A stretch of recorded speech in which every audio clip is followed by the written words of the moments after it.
Good morning, YouTube. Welcome to the Reptile Barn. I have two things to talk to you about real quick. Um, to do with shipping and customers and that sort of thing. Both of which I think are very important. So, as many of you know, if you go outside ever, the weather in our country has been crazy. Okay? I'm in Alaska. It is the end of January, and we have about this much snow on the ground that just fell yesterday. Okay? That's wild in and of itself. We've come through like almost 2 weeks of temperatures in the 40s. All our snow melted. It rained like crazy, which makes the snow melt even faster. Weather's been weird. The roads have sucked because it gets icy at night. Driving through snow, honestly, if you're used to it, is fine. Driving on ice sucks. But California, Los Angeles specifically, has had these horrifying fires, right? Which obviously shipping reptiles is a minor concern compared to the devastation of the fires, but it's another thing that has obviously impacted shipping. And then a huge portion of the country, especially the South that isn't used to it, has had really, really cold weather, tons of snow. It's been a crazy little while for shipping, right? And obviously in December we don't really ship at all because of the holidays. So that being said, I have had a lot of backed up shipments, animals that are purchased by somebody out of state, and then I just had to wait. I'm not typically having to wait this long. I live in Alaska, so when it gets really cold, I wait. But Anchorage isn't that cold. If we have a bad cold snap, it doesn't usually last for a super long time. So sometimes I have to wait an extra week or two, and that's fine. Well, I just shipped this week a bunch of animals, many of which had been purchased like end of November, beginning of December. And that's a long wait for anybody. You buy a new animal, you're excited. I'm excited to send it to you. I love when my customers get their animals and they love the animal. That's what I want, right? So it's been a lot of waiting. So the first thing I wanted to talk about, you'll hear so much negative stuff online. Sometimes it convinces you that that's the norm, that everybody sucks. My experience has been the opposite. Every single customer, every single one that I had waiting, some of whom were waiting for months, have been absolutely spectacular. Okay? And I mean that. I don't just mean like, oh, they were willing to put up with some waiting. These people were constantly like reassuring me, like, oh, we're so glad that you don't just try and ship the animals when it's risky. We love buying from a breeder that prioritizes their safety. We completely understand the wait. We are obviously would love to see the animal, but we are totally happy to wait until it's safe to do so, right? And zero complaints. I just have been so lucky, I guess, that I almost never have had a really bad customer experience, right?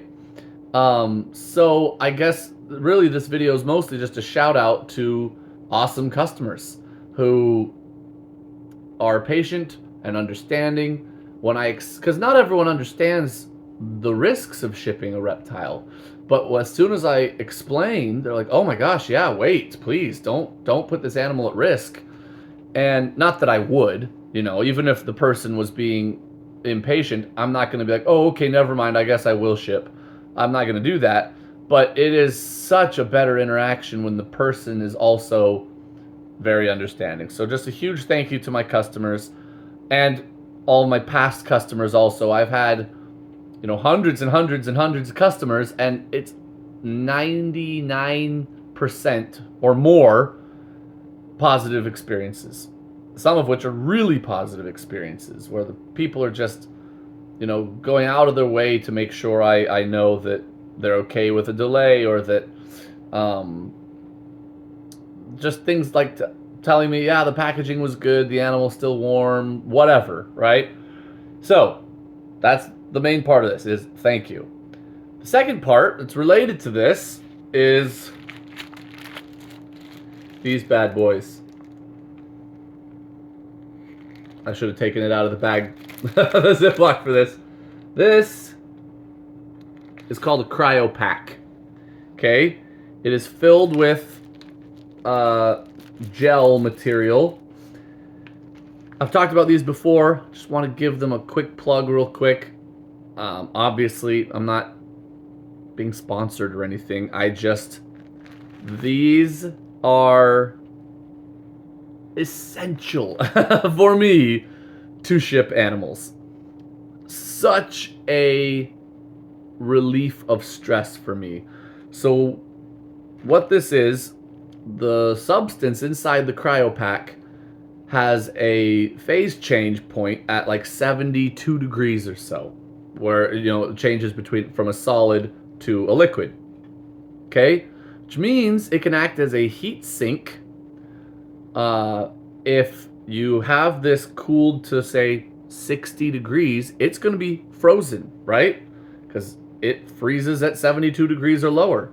So it's going to be frozen. It's going to take in a lot of heat energy. If your box is going somewhere, your reptile in a box is going somewhere hot, this frozen Cryopack is going to be a heat sink for excess heat inside the box.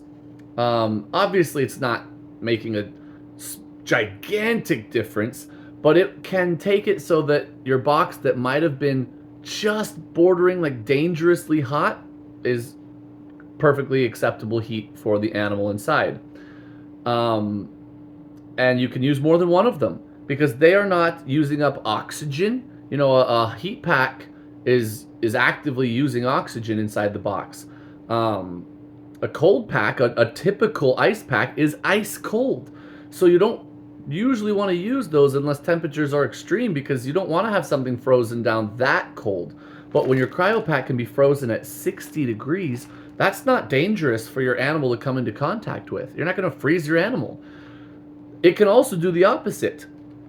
You know, I sent out shipments yesterday. Every single place they were going to was cold enough to want a heat pack, right? So they all had a heat pack. A few of these places were really cold, not like terrifyingly cold, but colder to the point where I was like, man, I almost want to put in a second heat pack. But that gets a little scary. That uses up a lot of oxygen in the box. And if at any point in the shipment it encounters a warmer place, maybe it's inside for a while, it can get really hot in that box. So I decided not to use 2 heat packs. Instead, I put several Cryopacks in there that I'd heated up to about 90 degrees. If I'd put in a heat pack, an extra heat pack, it might get up to 150 degrees, right?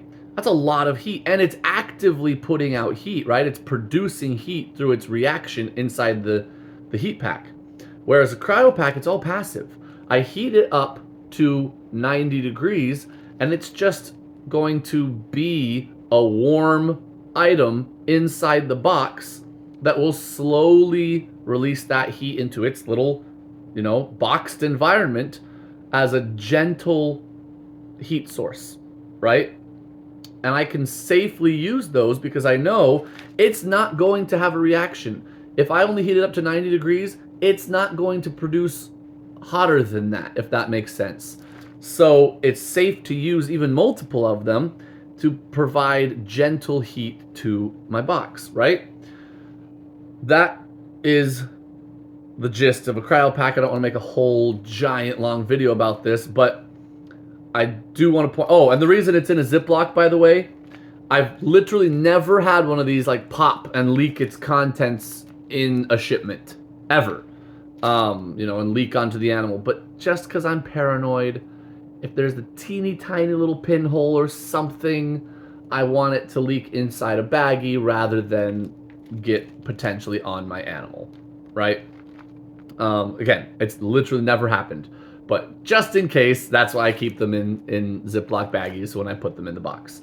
So yeah, They're a little bit expensive, but not terrible. You know, a little bit more than a heat pack, but they're not, you're not going to break the bank. And boy, even adding several of them, say I spent an extra 15 bucks on this shipment, and it keeps my animal safe, worth it every single time. Every single time. You know, I'm not shipping one dubia roach, right? Where a $15 swing in the cost is humongous, right? So it's so worth using these things. I really, really like them. And I will always use them. And they're reusable because, again, there's no chemical reaction happening in this cryopack. It just changes phase from solid to liquid or liquid to solid. So if you receive one of these in an animal that you're getting, keep the cryopack. If you're ever potentially going to ship something that you want to have temperature controlled, keep the cryopacks. You can use them again and again and again and again. When I get them, I keep them. Whenever I've bought an animal and they've used a cryopack, I keep them. So, don't want to really belabor the point. I just wanted to do this to thank my awesome customers, talk about, you know, the issues with shipping when weather's crazy, and also how these can help. And that is all. Thank you guys so much for watching. Until next time, we are the Reptile Barn.